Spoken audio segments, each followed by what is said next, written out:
Economy चाहिए या फिर कश्मीर चाहिए? एक ही जवाब देना आपने, और जवाब थोड़ा सोचे समझ के फिर मुझे जवाब चाहिए, इकोनॉमी या फिर कश्मीर। पाकिस्तान के पूरी सिनेरियो को अपने दिमाग के अंदर घुमाएं, उसके बाद मुझे आंसर दें। आटा नहीं मिल रहा, आटा नहीं है। अगर देख लिया जाए, मैं थोड़ा रिस्पॉन्ड करूंगा। पाकिस्तान में कश्मीर से बदतरीन हालात है। पाकिस्तान में इस वक्त अगर एक साइड पे देखा जाए सर, एज अ होल वो तो हमें दिखाई नहीं दे रहा है जो हो रहा है हमारे मुल्क के लोगों के साथ। एज अ होल अगर देखा जाए तो कश्मीर, हम कश्मीरों के लिए इंडिया के लोग बेहतरीन है। जो उनको उन्होंने अपॉर्चुनिटीज दी है, जो उनको प्रमोट कर रहे हैं यार, जो बेसिक कमोडिटीज उनको प्रोवाइड कर रहे हैं, सही बात है। तो ये हमें नहीं मिल रहा है यहाँ पर। तो मैं कह रहा हूँ इकोनॉमी फिलहाल बेहतरीन। वैसे इंडिया पे इतना गुस्सा नहीं आता, लेकिन वहां जाके ना पता नहीं इंडियंस पे बहुत गुस्सा आता है। दुबई में जाके ना पता नहीं अजीब से गुस्सा आता है वहां पर कि ना ये इनके गाने क्यों चल रहे हैं, इनकी ये सारी चीजें क्यों हो रही हैं, वहां पे जाके अजीब सा होता है। खैर छोड़े, वो एक अलग बात है। मैं अपनी होती है ना, हम जैसे लोग शायद सरों पे दुपट्टा नहीं लेती, हम जैसे लोग नकाब नहीं करती। ये क्लास के लोग होते हैं ना, मिडिल क्लास या थोड़ा हमसे, मैं खुद मिडिल क्लास की हूँ, या हमसे जो नीचे होंगी, इनकी माएँ कहती है नहीं सर ते दुपट्टा ले, नहीं इंज कर, नहीं तेरा दुपट्टा कि थल्ले जा रहे हैं, उत्ते जा रहे हैं, अपने आप में लपेट। ठीक है, एक औरत ने मुझे कहा मैं अपनी बच्चियां आज नहीं लेकर आई क्योंकि मुझे लग रहा था कि शायद आज मर्दों की एंट्री है, और मुझे अब रिग्रेट हो रहा है कि मैं अपनी बच्चियां ले आती कि आज तो मर्दों की एंट्री नहीं है। वो अपनी बच्चियां घर छोड़कर आई।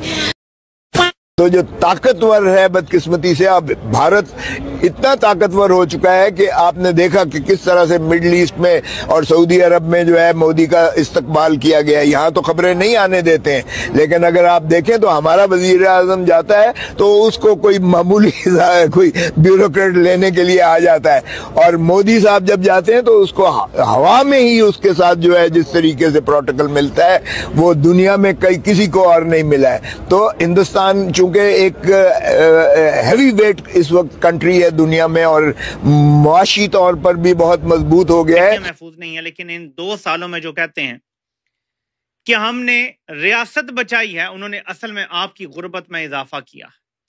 गुर्बत 37% पर थी 2022-23 के दरमियान, यानी इमरान खान गए और जब इन्होंने तबाही मचाना शुरू की तो उसके असरात आने तक ये तकरीबन 37% थी गुर्बत पाकिस्तान में। अब पाकिस्तान में गुर्बत 43 से 44% के करीब चली गई है। बल्कि जो रिपोर्ट है वर्ल्ड बैंक की, ये ग्राफ पूरा नहीं बता रहा, तो मैं आपको रिपोर्ट बता चुका हूं, जो यहाँ पे हम न्यूज ने रिपोर्ट भी किया कि 44.7% पे चली गई है।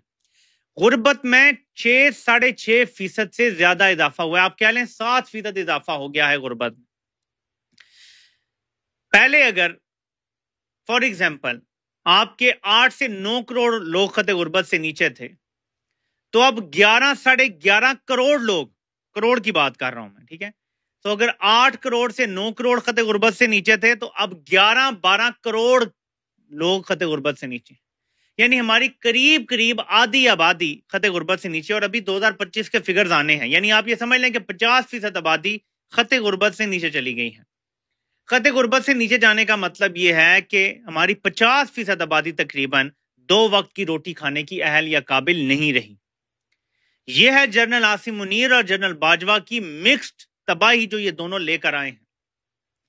इनके लिए अपनी जात से आगे जर्नैलों से कुछ नहीं होता। यकीन माने कि इनकी तौसीब पाकिस्तान के अवाम की हड्डियों, हमारे खून, हमारे कचूमर के ऊपर भी इनकी तौसीब खड़ी होती। तौसीब इंपॉर्टेंट है, मुल्क इंपॉर्टेंट नहीं है इन जर्नैलों के लिए, इसीलिए मैं आपको मुसलसल इस चीज से आगाह करता रहता हूं।